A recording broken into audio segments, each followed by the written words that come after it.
wanted to share a few things from the Prime Mother. This is sort of a squished amalgam of a few different short things that she had said to me. One thing she's said before is that she is weaving the new dimension, and that her first daughters are currently weaving the new dimension, and she'll show me this image of her and her oldest daughters doing this weaving motion and draping this sort of lavender translucent fabric over a type of scaffolding. And she says that the new dimension is not of time, that the new dimension does not have time, and that those that remain in the old dimension will be swallowed by time. And she says that in the new dimension there is no death, because death belongs with time, and death and time are of number. And that the new dimension, the foundation of it is not number and is not time. And then this thing was happening where she was reminding me of this experience that I had months ago. It was one of my first really, really deep visual meditations with the Mona, or I guess now the way I see it is like this next iteration of soul above me, the oversoul above me that has fractalized herself into different aspects, and me being one of them. And during that time, during that meditation, the Mona was giving me this blue cord. It was this like bright, intense blue, the same shade of blue as the bottom of a flame. You know, when you light the stove, the flame isn't red, it's blue at the bottom, and it was that same electric blue color. And she was giving it to me, and she was saying, take the cord, hold the cord, and fasten it. She was like showing me my midsection, like fasten it to my mid-center, and she was like, tie the knot, tether yourself to this cord. And she said, now you're connected to me, now you're connected to your these other iterations of souls, these other lifetimes. Now you are bound to them, now you are consciously bound to them, now you're one with them. And then in this more recent meditation with the Prime Mother, she was showing me this image again, and she was saying this cord is not only the cord that binds you to your oversoul and other iterations of soul, that this cord returns you all the way to the Prime Mother, that this is the umbilical cord of the womb, and that's why you had to fasten it here. And in that meditation with the Mona, it was like, I didn't really think about it at the time, but I was tying this knot at my belly button. It was very clear to me. I was like sitting there in meditations and with my hands doing this motion. It was very clear to me that whatever tether it was that this cord had to be tied to was at my navel, and I was like tying the cord, this blue cord, at this place, and she was like, this is the umbilical cord that returns you to the Prime Mother. It binds you, it tethers you to Source, because I am Source. And she was saying that in line with this blue heat, she was saying that she is in the way that she's the void and Earth is her first body. It was like her way of motion, her way of generation, of creation, is through this type of heat, which she's talked a little bit about before, this thing of heat and the process of transmutation.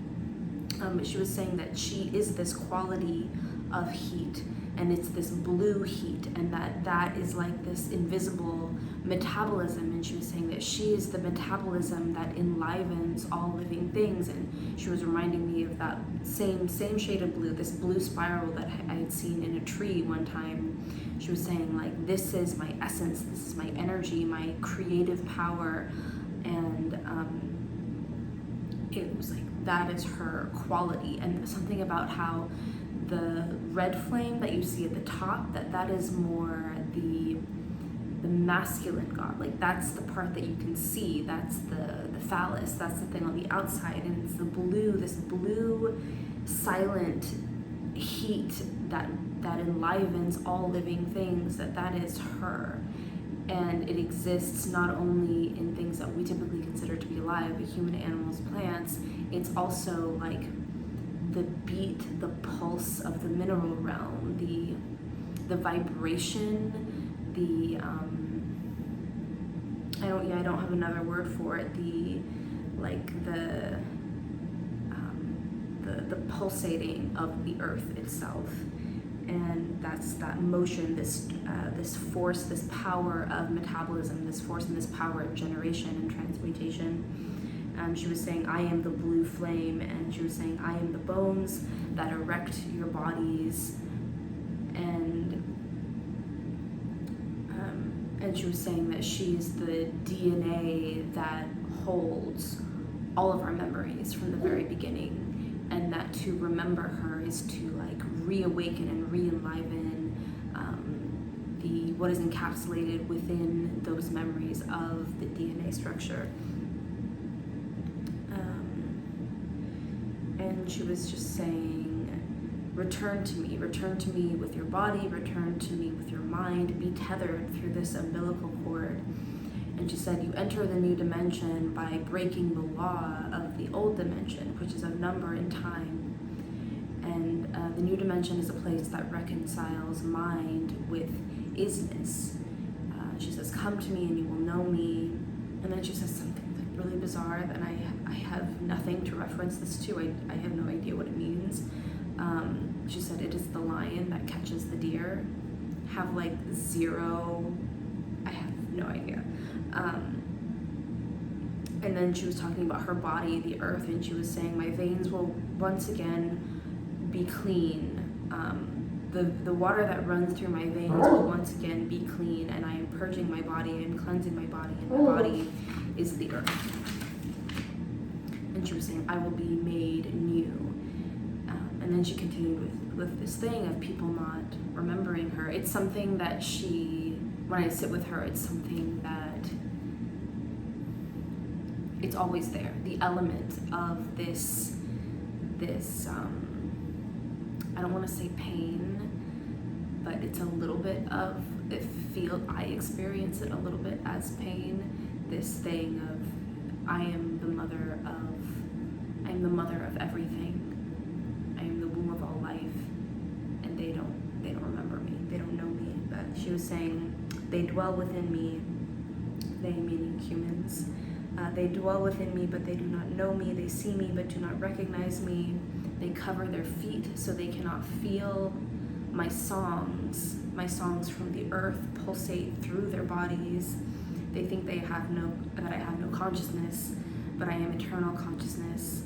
I am that which seems lifeless. And she was showing me again, like the mineral realm and the earth, like this thing that fundamentally, most of the time, people consider earth, rocks, these immovable, dense bodies to be the least life, the least enlivened, that they are these unconscious, unintelligent bodies. And she was saying, this is like almost like this is my first body, this is my first iteration of self, and that her entire consciousness is contained within Earth itself as one single entity, in an unfractalized form. That Earth is the singular, whole, unfractalized entire essence of her being. And she was saying, I am that which seems lifeless but is in fact eternal. And then she said the DNA thing, she was like, I am the DNA that contains all these memories.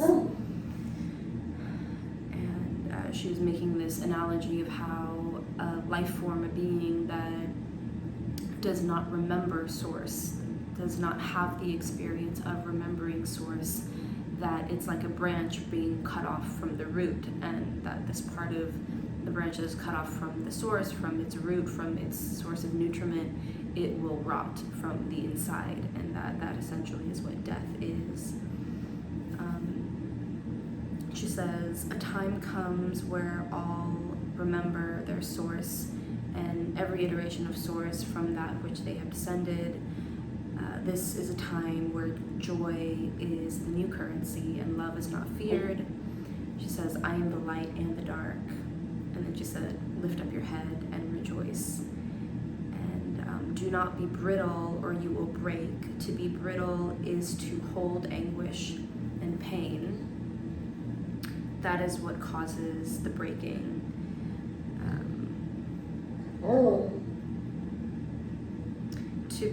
To remember and to be in contact, to be tethered with the Prime Mother brings limitlessness.